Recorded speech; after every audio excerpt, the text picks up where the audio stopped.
আমার সন্তান গুলিবিদ্ধ হয়েছে, আমার ছেলে মরেও যেতে পারতো। আমি যখন খবরটা শুনি, আমি শুনেছি, আমি বুঝতে পারছিলাম যে আমার মনে হচ্ছিল ও মারা গেছে, আমাকে বলা হচ্ছে না। আমি ফোনে বলছিলাম আপনারা শুধু আমাকে এতটুকু নিশ্চিত করেন ও কি বেঁচে আছে কিনা। আসলে আমি এখানে আমার সন্তান গুলিবিদ্ধ হয়েছে সে কারণে আমি আজকে আসিনি। আমার শুরু থেকেই আমার শিক্ষার্থীদের যে নিপীড়ন, তারপরে হচ্ছে সাধারণ মানুষ শিক্ষার্থী হত্যা, এর শুরু থেকে আমি এ নিয়ে মর্মাহত ছিলাম অন্যান্য শিক্ষকদের মতোই। এখন আমাদের একটু দেরি হয়ে গেছে, এই কারণে আমরা আসলে লজ্জিত। আমাদের আরো আগে নামা উচিত ছিল। আর আমি এর মধ্যে আরো বেশি, যেহেতু আমার নিজের জীবনে একটা দুর্ঘটনা ঘটে গেছে, আমি আসলে এর আগে আমি পদক্ষেপ নিতেও পারিনি ইচ্ছা থাকা সত্ত্বেও। তারপরেও আমার ছেলে আহত হয়েছে, আমার ছেলে মরেও যেতে পারতো।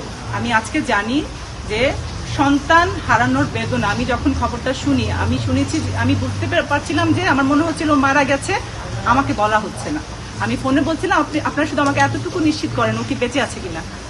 তো ওরা যেভাবে বলছিল, এত ব্লিডিং হচ্ছিল, ওরা সেটা জানে না যে ও আসলে বাঁচবে কিনা। ও বলছে ও বেঁচে আছে, ও বেঁচে তাড়াতাড়ি আসে না। তো আমি সেদিন বুঝতে পেরেছি যে আসলে এত এত এত শিক্ষার্থীর পরিবার, তারা কতটা মানসিক যন্ত্রণার মধ্যে আছে। আমার ছেলে ছোট, তাকে টার্গেট করে গুলি করা হয়েছে। আমরা দেখছি কিভাবে নিরস্ত্র শিক্ষার্থীদেরকে টার্গেট করে গুলি করা হচ্ছে। এই যে নৈরাজ্য অবস্থা, তার দ্রুত নিরসন চাই আমরা দেখছি ঢাকা বিশ্ববিদ্যালয়ের শিক্ষককেও লাঞ্ছনা করা থেকে বিরত থাকছে না।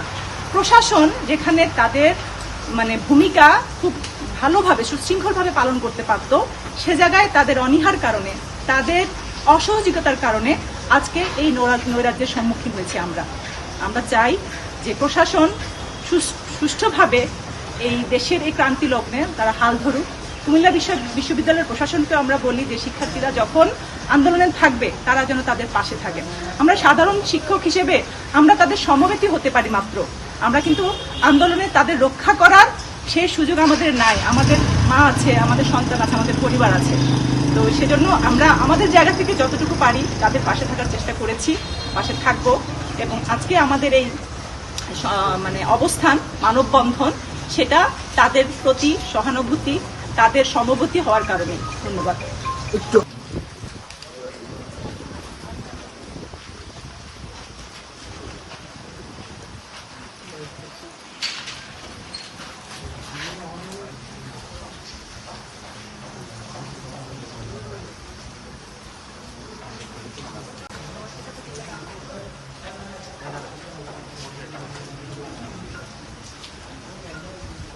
যে এখানে সবাই আক্রান্ত, কেউ মানসিকভাবে, কেউ পারিবারিকভাবে। তেমনি আমাদের সঙ্গে আজকে অনেকেই যোগ দেওয়ার কথা ছিল। তার প্রতিবাদ জানাই হয়েছেন কুমিল্লা বিশ্ববিদ্যালয়ের ফার্মেসি বিভাগের সহকারী অধ্যাপক জয়রাজ বংশী, ওনাকে ধন্যবাদ জানাচ্ছি। এবং একজন শিক্ষক জানিয়েছিলেন যে ওনারা ক্যাম্পাসে আসতে পারছেন না। সাথে সাথে যেহেতু ক্যাম্পাসের বাইরে আমরা আইন শৃঙ্খলা বাহিনীর সদস্যদেরকে জানিয়েছি এবং স্থানীয় যে সদর দক্ষিণ থানার অফিসার ইনচার্জ ওনাকে জানিয়েছি। আর প্রক্রিয়াগুলির দায়িত্ব কিন্তু আসলে ক্যাম্পাসের ভিতরে, বাইরে যদি কোনো ঘটনা ঘটে এটা আইন শৃঙ্খলা বাহিনীর দিকে আমাদেরকে অবহিত করতে, আমরা সেটা অবহিত করেছি। এর বাইরে আমার ঘটনা